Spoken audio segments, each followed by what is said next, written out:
Mari kita bersama-sama membaca satu bagian dari firman Tuhan yang akan mendasari perenungan pada pagi hari ini.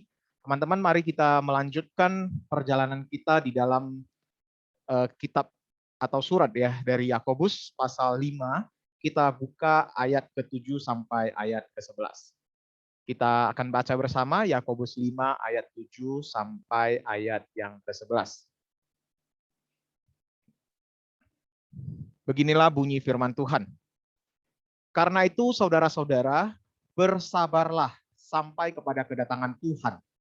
Sesungguhnya petani menantikan hasil yang berharga dari tanahnya, dan ia sabar sampai telah turun hujan musim gugur dan hujan musim semi. Kamu juga harus bersabar dan harus meneguhkan hatimu, karena kedatangan Tuhan sudah dekat. Saudara-saudara, janganlah kamu bersungut-sungut dan saling mempersalahkan, supaya kamu jangan dihukum. Sesungguhnya hakim telah berdiri di ambang pintu. Saudara-saudara, turutilah teladan penderitaan dan kesabaran para nabi yang telah berbicara demi nama Tuhan. Sesungguhnya kami menyebut mereka berbahagia, yaitu mereka yang telah bertekun. Kamu telah mendengar tentang ketekunan Yakub, dan kamu telah tahu apa yang pada akhirnya disediakan Tuhan baginya. Karena Tuhan Maha Penyayang dan penuh belas kasihan. Terpujilah Tuhan yang sudah memberikan kita firman-Nya, dan biarlah seperti apa yang Yakobus katakan, berbahagia setiap kita yang bukan hanya mendengar firman Tuhan, tetapi juga menjadi pelaku dari firman ini.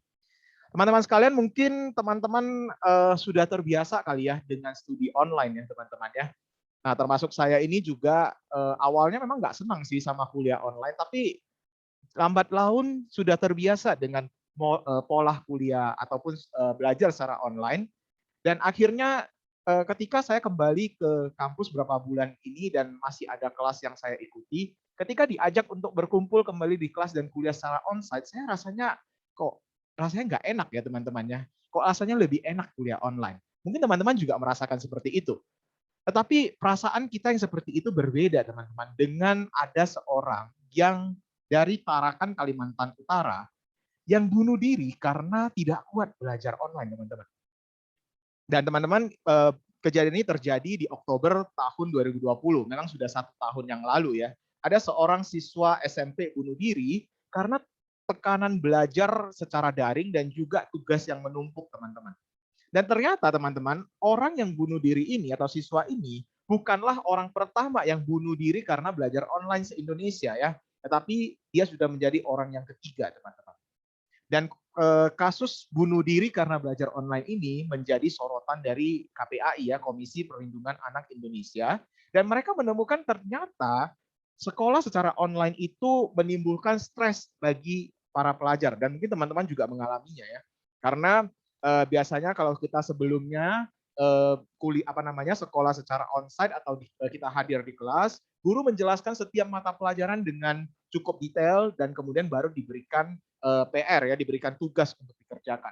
Tetapi karena kuliah secara online, kuota Zoom-nya juga terbatas, kuota internet juga terbatas, jadi para siswa ini hanya diberikan penjelasan sekadarnya ya, dan mereka diberikan tugas yang banyak. Akhirnya muncullah kasus-kasus seperti ini. Para murid ini merasa tekanan belajarnya sangat banyak ya, tugas begitu banyak, tapi tidak mengerti bagaimana cara mengerjakan tugas tersebut. Akhirnya bunuh diri menjadi solusi terhadap permasalahan ini, teman-teman. Nah, teman-teman, mungkin teman-teman pernah dengar ya, orang bilang, ya hidup kita ini sudah cukup menderita, banyak penderitaan dan tekanan di hidup ini. Apalagi gara-gara pandemi, rasanya daftar penderitaan itu makin panjang. Mungkin ada teman-teman yang mengalaminya ya, karena pandemi mungkin ada kesulitan yang kita alami di dalam belajar secara online. Mungkin ada daripada orang tua kita yang kesulitan secara ekonomi, mungkin ada yang kehilangan pekerjaan. Kita dengar juga ada teman saudara kita ataupun siapapun kita dengar ya, gara-gara pandemi perusahaan tempat dia bekerja tutup, dia kehilangan pekerjaan dan sulit juga mendapatkan pekerjaan yang baru karena memang bisnis sedang lesu. Mungkin ada juga bisnis dari orang yang kita kenal ya, orang tua kita ataupun siapa itu mengalami kesulitan secara ekonomi. Tentunya banyak sekali teman-teman hal-hal yang ditimbulkan oleh pandemi ini. ya membuat banyak tekanan, penderitaan semakin banyak sehingga orang berharap pandemi ini kalau bisa cepatlah berakhir. Bukankah itu yang kita rasakan juga ketika kita lihat angka COVID belakangan ini semakin menurun? Wah, ini kabar baik ini. Ya, kalau bisa cepatlah berakhir ya, kita segera masuk ke yang namanya masa endemi, di mana kita ya rasanya memang COVID-19 ini tetap akan ada, tetapi sudah bukan pandemi lagi, kita bisa kembali beraktivitas seperti biasa. Ataupun mungkin banyak orang yang rasanya udah nggak tahan lagi, ya akhirnya mereka memilih jalan pintas seperti yang tadi yang kita lihat ya, mereka bunuh diri. Atau mungkin di kalangan orang Kristen ya, ataupun mungkin seperti kita juga ya, ada yang berpikir kenapa Yesus nggak cepat-cepat aja datang ya. Yesus kenapa nggak mau cepat-cepat datang saja? Saya sudah nggak tahan ini melihat berbagai penderitaan yang saya hadapi. Nah teman-teman, memang banyak cara ya bagi kita untuk bisa menyelesaikan kesulitan, tantangan, dan juga penderitaan. Namun dari teks yang kita baca tadi, Yakobus hanya memberikan satu solusi, teman-teman. Yakobus berkata, bersabarlah. Bersabarlah, teman-teman. Yakobus meminta penerima suratnya untuk bersabar. Yang mungkin jadi pertanyaan bagi kita, sampai kapan harus bersabar? Apakah bersabar yang dimaksud Yakobus kepada penerima suratnya di abad pertama itu masih relevan nggak ya dengan kita yang mengalami penderitaan yang berbeda tentunya dengan apa yang mereka alami pada zaman itu? Nah, pagi ini saya mau ajak kita, mari kita sama-sama refleksikan bagian firman Tuhan ini. Ya, mari kita lihat bersama apa yang Tuhan mau katakan kepada kita. Apakah bersabarlah masih menjadi kata kunci yang perlu kita hidupi dalam menghadapi penderitaan di zaman sekarang ini. Teman-teman, mari kita lihat kembali ke Yakobus pasal 1. Ketika Yakobus menuliskan salamnya ya kepada orang-orang yang menerima suratnya. Siapa sih penerima surat dari Yakobus ini? Tentunya kita sudah membicarakannya berminggu-minggu yang lalu ya, bahwa mereka adalah orang-orang Yahudi yang sudah bukan tinggal lagi di tanah air mereka, yang mereka sudah tersebar dan ke berbagai tempat. Teman-teman, penerima surat Yakobus ini tidak hidup dalam kondisi yang baik-baik saja. Secara ekonomi, mereka juga tertekan, teman-teman. Mereka bukanlah orang-orang yang hidup berkecukupan bahkan berlebihan, tapi mereka hidup berkekurangan, teman-teman. Orang-orang Kristen pada masa itu juga mengalami penganiayaan. Nyawa jadi taruhannya. Belum lagi mereka diperhadapkan dengan banyak penyesatan-penyesatan. Dan kebingungan-kebingungan soal bagaimana iman mereka harus dihidupi. Ada yang berkata, ya kamu percaya pada Yesus, kamu akan selamat. Ada yang berkata, kamu nggak cukup percaya pada Yesus, kamu harus melakukan hukum Taurat. Teman-teman, kebingungan-kebingungan ini rasanya menambah daftar panjang penderitaan dan tekanan-tekanan yang dialami. Nah, teman-teman, kira-kira kalau kamu dalam kondisi tertekan seperti itu, ya, ada yang bilang ke kamu, bro, sabar ya. Atau sis, sabar ya sis. Apa sih rasanya kalau saya dalam kondisi yang tidak tidak enak seperti itu ya, kondisi yang tertekan, banyak pergumulan, banyak kesulitan, banyak tekanan. Kalau orang kadang-kadang bilang kepada saya sabar ya, rasanya kata-kata itu hambar, teman-teman. Ah, itu mah biasalah basa-basi aja. Dia bingung mau kasih saya solusi apa, dia bingung mau kasih saya nasihat apa. Ya paling gampang bilang ya sabar ya. Namun teman-teman, ketika kita memperhatikan apa yang dimaksud oleh Yakobus ini, bukan berarti Yakobus tidak memahami penderitaan dan tekanan yang dihadapi oleh saudara-saudaranya, orang-orang yang menerima suratnya. Namun Yakobus mau menunjukkan kepada mereka, yaitu manusia-manusia baru dalam Kristus. Orang-orang Yahudi yang sudah percaya pada Kristus itu, respon yang tepat di dalam menghadapi penderitaan hanyalah satu, yaitu bersabar. Memang Yakobus mau bilang, bro sabar ya bro, sis sabar ya. Dan memang itulah respon yang tepat bagi orang-orang yang sudah percaya kepada Kristus ketika menghadapi penderitaan. Lantas kalau kita adalah penerima surat Yakobus itu, mungkin kita akan bertanya, bersabar seperti gimana?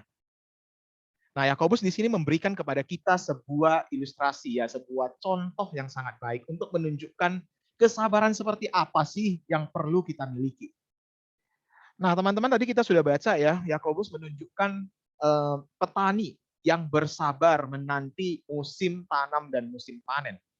Buat kita yang tidak hidup di tempat yang 4 musim, ya buat kita yang sudah terbiasa, ya setiap hari rasanya musimnya begitu-begitu aja ya. Kalau nggak hari ini cerah, ya mungkin besok hujan ya. Tidak ada yang cuaca yang sangat ekstrim, yang seperti kalau ada di tempat yang di negara-negara yang 4 musim. Apalagi dengan teknologi pertanian saat ini, kita bisa menanam apa saja, kapan saja, nggak peduli dengan musim. Tetapi buat penerima surat Yakobus yang kemungkinan sebagian besar dari mereka juga adalah petani, mereka memahami apa yang dimaksud oleh Yakobus ini. Ketika menunjukkan kepada mereka bagaimana seorang petani menanti musim tanam dan musim panen. Mereka tahu kapan waktunya musim itu akan berganti. Dan ketika musim itu akan berganti, mereka harus cepat-cepat tanam dan cepat-cepat panen. Kalau tidak, hasil pertanian mereka tidaklah maksimal, teman-teman. Teman-teman, Yakobus tidak berhenti memberikan satu contoh saja, dia juga memberikan kita contoh yang lain, teman-teman. Untuk menunjukkan sampai level mana kita perlu bersabar. Yakobus mengajak mereka untuk melihat kembali sejarah daripada kehidupan dari nenek moyang orang-orang Yahudi ini. Dia membicarakan tentang nabi-nabi di perjanjian lama. Nabi-nabi yang diutus Tuhan kepada orang-orang Israel yang bandel, yang tegar tengkuk, yang dikasih tahu tapi tidak mau dengar juga. Yang tidak ngerti-ngerti perintah dan kehendak Tuhan.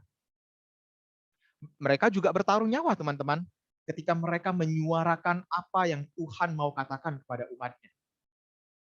Mereka dibenci, bahkan tidak sedikit dari mereka yang berharap mending mati sajalah.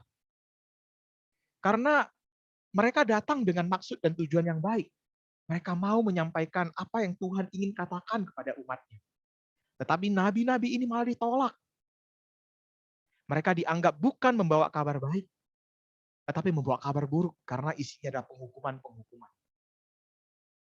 Sehingga Yakobus berkata di sini, turutilah teladan dan kesabaran para nabi.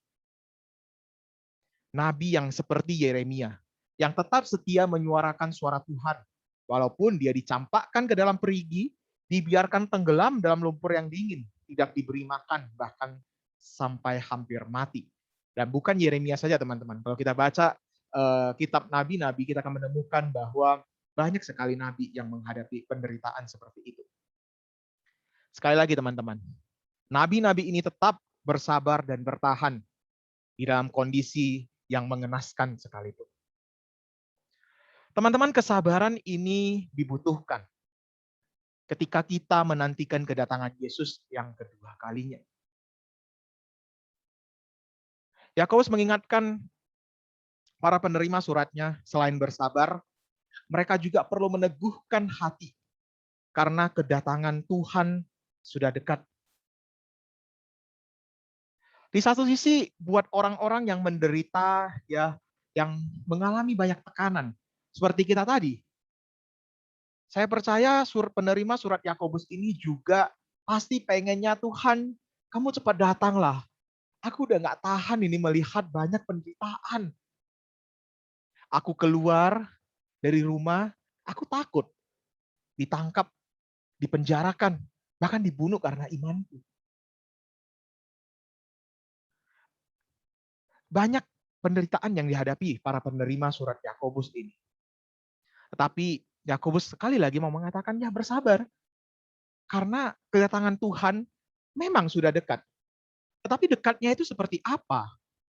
Dekatnya itu perlu diperhatikan dengan perspektif yang benar dari kacamata Alkitab, dari kacamata kitab suci, teman-teman. Memang benar, masa setelah kematian dan kebangkitan Kristus dan pencurahan Roh Kudus, yaitu ada di dalam masa redemption, teman-teman. Ini adalah sebuah sejarah keselamatan ya, dari penciptaan, kejatuhan, penebusan, dan restorasi.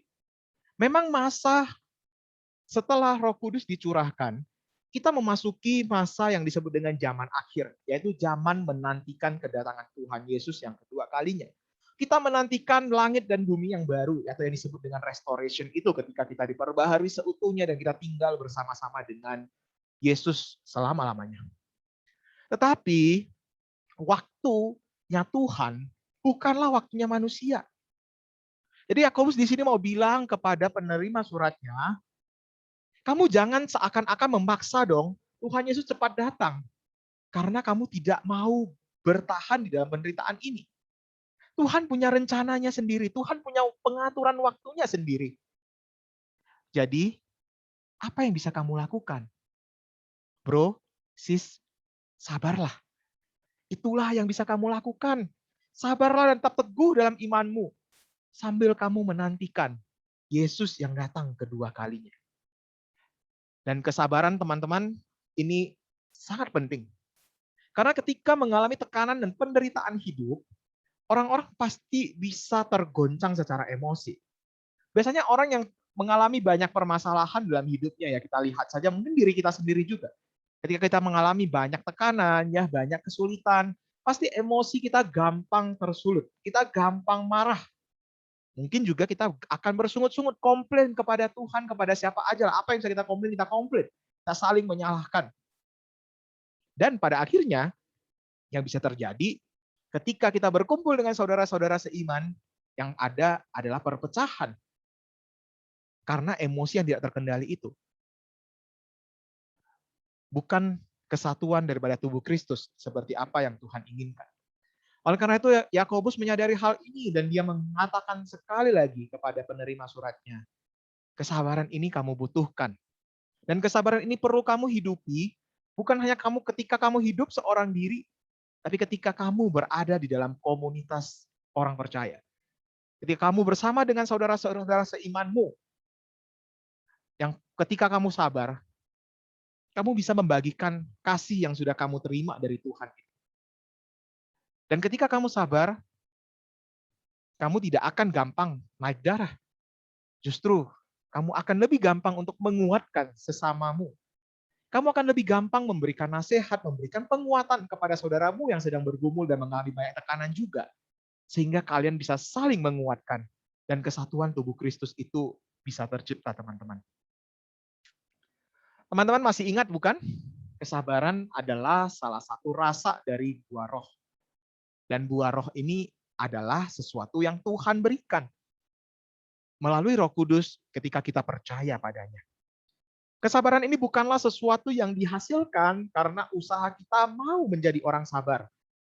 Tetapi ini adalah yang Tuhan berikan kepada kita sebagai anak-anaknya. Kalau begitu, bukankah kita dapat meminta kesabaran itu kepada Tuhan? Dan percayalah Tuhan pasti akan memberikannya kepada kita. Karena inilah kehendak Tuhan kepada kita. Kita tetap sabar di dalam segala kesulitan dan segala kesusahan dan penderitaan yang kita alami sekarang ini. Teman-teman sampai di sini mungkin kamu bilang, ya kok kan kamu nggak ngerti apa yang kamu hadapi. Memang benar, aku nggak ngerti apa yang sedang kamu hadapi, teman-teman. Penderitaan apa yang sedang ada di dalam hidupmu secara pribadi, hidupmu dengan keluargamu, dengan teman-temanmu, memang aku tidak mengerti.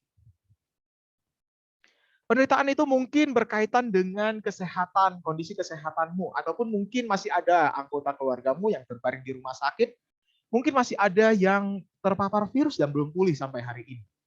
Mungkin ada yang Tuhan panggil. Mungkin keluargamu sedang mengalami gejolak ekonomi, mengalami kesulitan keuangan. Mungkin kamu menghadapi penderitaan-penderitaan yang lain, misalnya karena kamu adalah seorang Kristen, kamu sering diejek oleh temanmu. Ketika kamu diajak untuk nyontek, kita kerjasama aja lah. Gampang kan sekarang ujian online juga? Siapa yang tahu? Guru nggak tahu. Kamu diajak bohong, kamu diajak ngerokok, kamu diajak melakukan hal yang tidak benar, kamu tidak mau melakukannya. Dan kamu sering dibilang, sok rohani banget sih lu. Entah apapun itu penderitaanmu, aku memang tidak mengerti. Tetapi bersabarlah. Bersabarlah. Sabar ya bro, sabar ya sis. Itu yang aku bisa bilang. Karena itulah yang firman Tuhan mau katakan kepada kita pagi hari ini. Karena aku percaya di dalam kesabaran itu, kita meyakini bahwa penderitaan-penderitaan yang Tuhan izinkan terjadi dalam kehidupan kita tidak akan melebihi kekuatan kita. Dan terlebih lagi, aku percaya bahwa ketika perjalanan kita melewati lembah yang kelam, jalan yang gelap, hidup yang sulit sekalipun, kita punya Sang Gembala Agung yang selalu berjalan bersama-sama dengan kita. Seorang gembala yang tidak pernah meninggalkan kita dalam kondisi apapun. Mau kamu hidupnya lagi senang, lagi happy-happy, atau hidupmu lagi sedih dan kamu sedang menangis dalam kamarmu dan tidak ada orang yang tahu apa yang kamu rasakan. Sang Gembala Agung itu tidak pernah meninggalkanmu, teman-teman. Dan ketahuilah, teman-teman, ada sebuah kabar baik yang menanti kita di ujung sana ketika kita bertahan dalam penderitaan ini sampai akhir. Kita akan diberikan yang namanya mahkota kehidupan. Mahkota dari Sang Raja ketika kita mau bersabar sampai pada akhirnya. Mahkota kehidupan ini tersedia bagi orang-orang yang mengasihi Tuhan, yang mau terus berlari. Mungkin dengan langkah yang tertatih-tatih, mungkin kita jatuh di dalam arena lari itu. Tetapi mau terus berjalan dan berlari sampai pada akhirnya. Tetap setia mengikut Tuhan. Karena mahkota itu telah dipersiapkan dari raja segala raja. Dan siap dipakaikan kepada kepala kita. Karena kita adalah putra mahkota dari raja di atas segala raja itu. Dan mahkota kehidupan ini hanya bisa kita terima kalau kita mau bersabar sampai pada akhirnya, teman-teman. Teman-teman, Alkisah ada seorang bapak yang punya bisnis yang sangat banyak, teman-teman. Bisa dibilang dia miliarder. Atau mungkin kalau teman-teman pernah nonton Crazy Rich Asian, ya kira-kira gambarannya seperti itulah, teman-teman. Uangnya itu banyak banget, teman-teman. Dia punya bisnis di mana-mana, dia sukses di dalam bidang keuangan. Dia juga adalah seorang papa dan seorang suami yang sukses. Namun teman-teman, pandemi mengubah segalanya. Dia terkena imbas dari pandemi. Di awal pandemi ketika lockdown itu terjadi, bisnis hotel dan travel agent-nya otomatis langsung tidak bisa jalan, teman-teman. Karena pembatasan-pembatasan sosial. Orang-orang tidak boleh pergi liburan, tidak boleh pergi jalan-jalan. Mau nggak mau, hotel dan travel agent-nya terpaksa tutup, teman-teman. Beberapa bulan kemudian, datang pula ada yang namanya flu burung, ya, flu babi. Akibatnya peternakan ayamnya dan peternakan babinya pun harus tutup. Hewan-hewan peliharaan dia, ya, yang mau nggak mau, yang seharusnya itu dipotong dan dijual di pasaran, akhirnya harus dibakar karena terkena flu babi dan flu burung itu. Pokoknya awal tahun 2020 adalah masa-masa yang begitu sukar baginya. Ketika dia harus mem-PHK banyak karyawannya, karena bisnis-bisnisnya itu tutup, teman-teman. Dia berusaha putar otak gimana dengan sisa bisnis yang ada itu dia bisa tetap bertahan hidup, tetap bisa membayar gaji karyawannya. Walaupun kondisi ekonomi sangat sulit, teman-teman. Teman-teman, naasnya pada pertengahan tahun 2020, anaknya itu mengalami kecelakaan di dalam sebuah perjalanan. Kondisinya koma, terbaring di rumah sakit, tidak sadarkan diri. Dan teman-teman, menjelang akhir tahun 2020, karena kondisi bisnis yang semakin lesu itu, satu persatu bisnisnya mulai tutup, teman-teman. Mulai bangkrut. Dan karena stres memikirkan kondisi keuangannya itu, bapak ini akhirnya terkena serangan jantung, darah tinggi, diabetes, dan hampir stroke. Dan sebuah berita sedih datang pada malam Natal tahun 2020. Di sisa bisnisnya yang satu aja, dia masih ada sebuah pabrik tahu. Tetapi pada malam Natal itu terbakar, teman-teman, karena terjadi korsleting listrik. Seluruh pabriknya habis, dan bukan hanya pabriknya habis, ya, dia api itu juga menjalar ke rumah-rumah tetangga. Dan mau nggak mau dia harus siapkan uang kan. Di malam Natal yang seharusnya menjadi momen bersukacita bagi dia, malah menjadi sebuah malam yang penuh kebingungan, malam yang penuh dengan problem yang dia hadapi. Karena istrinya marah dengan dia. Istrinya bilang, "Pak, kamu ninggalin aja itu Yesus. Buat apa kamu percaya sama dia? Buktinya gak ada yang Yesus lakukan buat menolongmu. Kita lihat satu persatu bisnis kita hancur. Anakmu itu masih terbaring lemah loh di rumah sakit. Kamu pilih deh sekarang, Pak. Mau aku atau mau Yesus? Papa ini justru berkata kepada istrinya. Sebuah kata-kata yang tidak disangka-sangka. Ma, masa sih kamu cuma mau terima yang baik dari Allah, tetapi gak mau terima yang buruk? Tidak tahan dengan respon daripada suaminya, si istri akhirnya membawa koper, banting pintu, dan pergi dari rumah. Teman-teman, keesokan harinya, datanglah beberapa teman ya, teman sahabat baiknya datang ke rumahnya, bermaksud menawarkan solusi bagi bapak ini. Tapi kita coba lihat yuk apa yang ditawarkan oleh teman-teman ini. Yang satu bilang ke dia, aku punya jurus jitu nih menggandakan uang. Aku mau ajak kamu nih, ayo kita pergi ke dukun yang ada di desa sebelah situ. Dia bisa melipat gandakan uang yang kamu punya.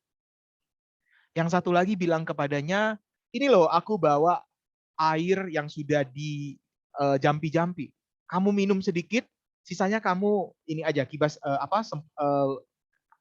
siram-siram di sudut-sudut rumahmu. Nanti yang sial-sial itu akan dibawa pergi. Yang satu lagi bilang kepadanya, itu loh yang bawa sial kepada kamu, anakmu itu. Coba lihat, gara-gara dia sudah masuk ke rumah sakit, sekarang koma, habis itu bisnismu hancur semua kan? Udah suntik mati dia aja. Teman yang keempat bilang kepada dia, buat apa sih lu bro jadi orang Kristen? Buktinya apa? Apa Tuhan memberkati kamu? Kamu bisnis dengan jujur, pada akhirnya bangkrut kan? Teman-teman, tidak ada satupun temannya yang memberikan dukungan. Tidak ada satupun temannya yang mengingatkan dia untuk datang kepada Tuhan. Dan percaya bahwa Tuhan akan menolong dia. Tapi syukurnya Bapak ini tidak mendengar saran daripada istrinya maupun teman-temannya. Teman-teman mungkin kalian berpikir, aduh ceritanya kok Edwin ini kok kayaknya di luar logis ya. Kayaknya illogical ya teman-teman. Ya memang ini cerita yang saya buat-buat teman-teman. Tapi bukankah cerita ini familiar dengan sebuah cerita di dalam Alkitab? Kisah daripada seorang bernama Ayub yang mengalami berbagai penderitaan, berbagai tantangan. Tetapi apa yang Ayub perbuat? Ketika dia kehilangan semua hartanya, kehilangan anak-anaknya, dia tidak menyalahkan Tuhan sama sekali. Dia tetap percaya bahwa Tuhan adalah penyayang dan pengasih, berbelas kasihan kepada dia, dan tidak pernah meninggalkan dia. Ayub percaya bahwa pertolongan dan keselamatan itu hanya datang dari Tuhan. Teman-teman, di akhir dari renungan kita pada pagi hari ini, saya mau mengatakan sesuatu yang tidak enak didengar. Tetapi ini adalah fakta. Fakta yang harus kita terima sebagai anak-anak Tuhan. Kehidupan kita sebagai anak-anak Tuhan pasti akan selalu menderita. Saya ulangi sekali lagi teman-temannya. Penderitaan memang adalah bagian yang tidak terpisahkan dari kehidupan kita sebagai anak-anak Tuhan. Teman-teman, saya tahu ini nggak enak didengar. Tetapi ini adalah yang Yesus katakan. Yesus justru berkata, berbahagia dan diberkatilah kamu jikalau kamu dianiaya karena kebenaran. Teman-teman, penderitaan memang adalah bagian daripada kehidupan kita sebagai anak-anak Tuhan. Tapi percayalah, Dia bukan Tuhan yang tidak mengerti penderitaan yang kita alami. Dia bukan Tuhan yang tidak memahami rasanya kita menderita, rasanya sulit, rasanya bergumul dengan berbagai hal yang kita alami saat ini. Karena penderitaan terbesar sudah Dia alami terlebih dahulu. Ketika Dia menyerahkan dirinya untuk tergantung di atas kayu salib, mati demi dosa-dosa kita. Agar kita dapat dibebaskan dari penderitaan yang lebih besar, yaitu penderitaan ketika kita harus hilang dari Allah, relasi kita terputus dengan Allah, dan kita menerima hukuman, yaitu kematian kekal. Penderitaan sebesar itu saja sudah dia terima, teman-teman. Dia bukan Tuhan yang tidak mengerti. Teman-teman, memang kita sedang menantikan kedatangan Yesus yang kedua kalinya. Dan ada hal yang sangat indah yang akan kita nikmati nantinya ketika kita bertemu dengan Tuhan di surga. Tidak akan ada lagi penderitaan ratap tangis. Tetapi kita masih hidup di dunia ini. Kita hidup di dunia yang sudah jatuh di dalam dosa. Kita hidup di dunia yang sudah tercemar oleh dosa.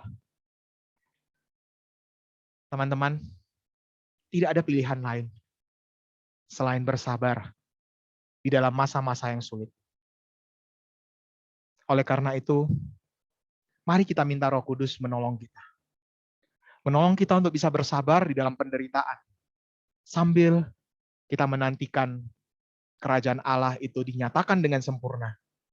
Dan kita tinggal bersama-sama dengan Dia. Amin.